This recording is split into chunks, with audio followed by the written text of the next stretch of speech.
All right, here we go. Update video, version 2 of the Team Gnome Zombie, number 1164, Volkswagen, class 11, getting ready for the Baja 500, all winter long. I guess kind of all winter long. Some of the winter long. We've had a good winter here in California. I have been making updates to the car so that it's ready for this, the 51st 2019 Baja 500. And so I'm just gonna give you a little rundown of some of those updates. If you go, there's a video of the first test on the JAW Industries or JAW Industries YouTube channel. You can go check that out. That's the first test. This is after the first test. And so this is all the stuff that I've done to kind of go over. Some of it was done for the test, but some of it, I've done a couple little extra things. So I'm gonna go over all those and kind of bring you through. First, starting with the trimming of the fenders. Now, the rules state that you have to have a stock appearing fender. And those are pretty stock to me. They're obviously not as stock as they did look, but they look, I mean, you look at it, it's a Volkswagen Bug. They're more just a tire cover at this point. There still needs to be some adjusting to the inner part of the body, but other than that, no, they're good. It's hard to clear, you know, these big BFG KO2s. But other than that, okay, I'll walk you through kind of the interior, because up front, that's pretty much all that's been done.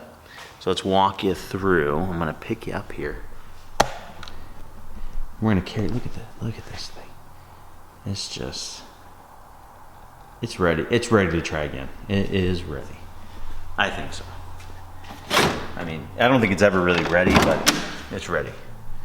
All right, here's the interior. Now, biggest updates done on the interior, switches. One of the things we learned is that the dust in Baja is quite fine, and I'm gonna turn the main ignition switch on there, or main power switch on there. The dust is quite fine, so you need a triple sealed switch. Now, I had already used these K4 switches before on a bike that I built, and then realized, oh, we have to use them on this. And there's a reason why the off-road shop near my house in Santee carried them. So going from left to right here, left to right, we have the blower. So this is for the helmets that the drivers and co-driver will have on, and it's blue because cold air. Now this is the headlight switch. That's, I believe, the low beam, and that's the high beam. This is the ignition and the starter. That's why they're red. This is like main power, so if you flip this on, here the fan comes on. This is the starter button. This right here, you flip that on, and the rugged radio, intercom, and radio go on. This next one is for the blue light, which you can't see, and the amber light, which you can see them on there. Yep, they're going. This class is slow, so it needs a blue light. That's part of the score rules. This one right here is for one of the, there's 3 off-road lights on top. I believe, actually, let's check it out. This is for the middle light there. And this one's for the 2 outside lights, as you can see there. All right, getting it done. Other than that, that's it for the interior. I gotta make a legit shift boot, because the microfiber, you know, I kind of figured like you could have the microfiber in case you needed it. It would be there, but you don't want to take the shift boot away, because then it's just exposed. All right, anyway, I'm gonna turn the main power off here. All right, that's it for the interior. Nothing else has been done for now.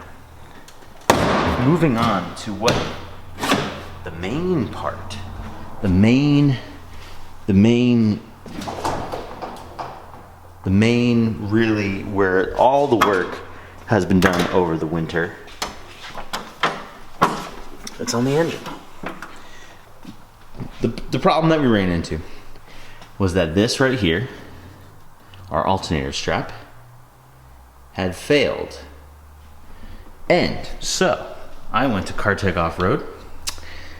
I actually did some research online and found out that for off-road, you want a different alternator strap than what you would buy stock.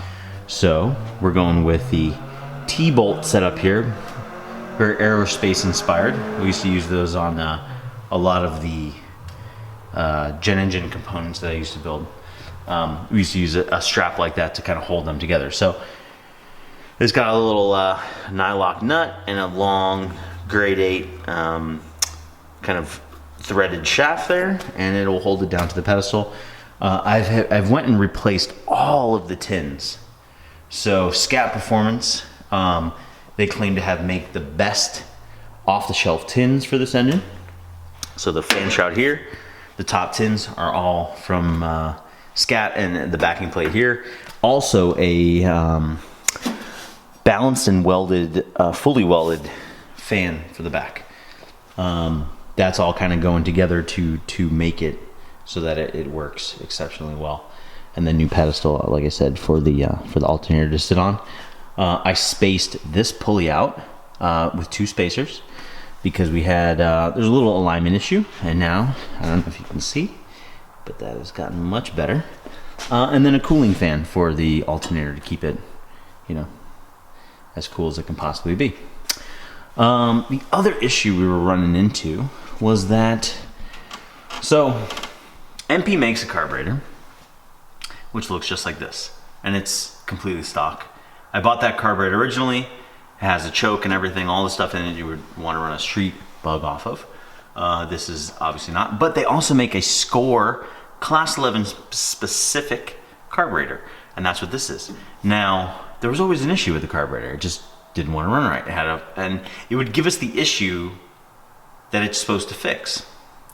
So what I did was, I kind of felt like I was chasing this tuning little issue. So I swapped the bodies out. I put the top of the Class 11 specific MP carburetor on the body of the original carburetor that I bought, and haven't had an issue since. So I think there's something wrong with the carburetor that I bought that was Score specific. I think down in here there's something wrong where it's leaking, it's pulling in air through the butterfly shaft there.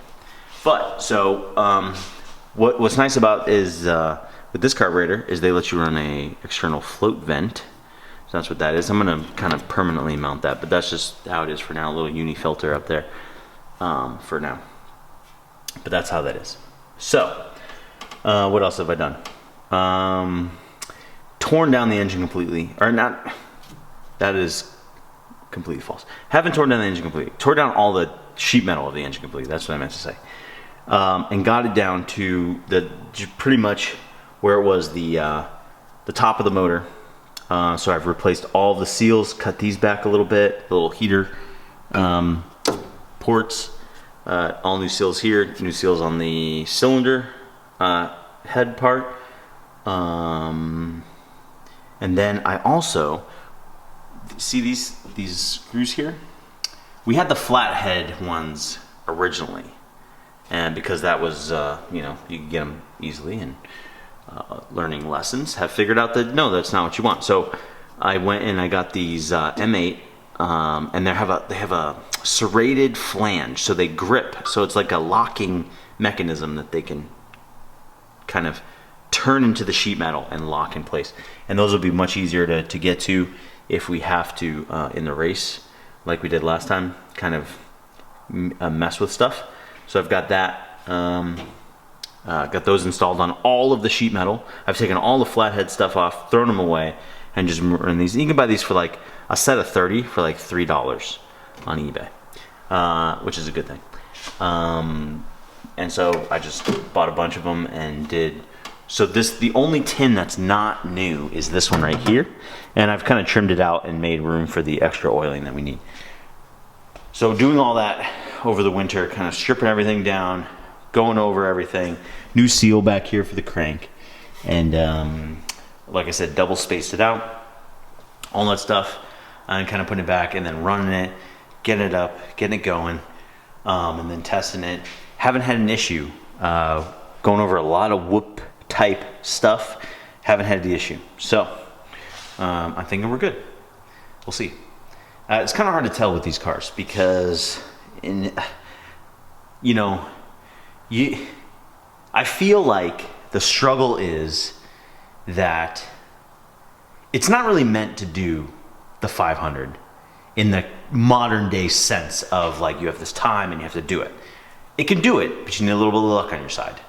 It's not really equipped to do it. So you also don't want to over test and put unnecessary wear and tear on the vehicle. So I think there's a balance that you have to find. But where do you find that? You still have to do enough testing to find if you have any issues. So I don't know. I don't know if you're ever really ready to go or the vehicle's ready, but you have it as ready as it can be. And that's what you go with, and you see what can happen. So I don't know. We'll see. We're gonna try it again and see what we come up with. But that's the version 2 of the Team Nozami Class 11 Bug, and we'll hopefully have a better result than we did last year with only being up to race mile 53.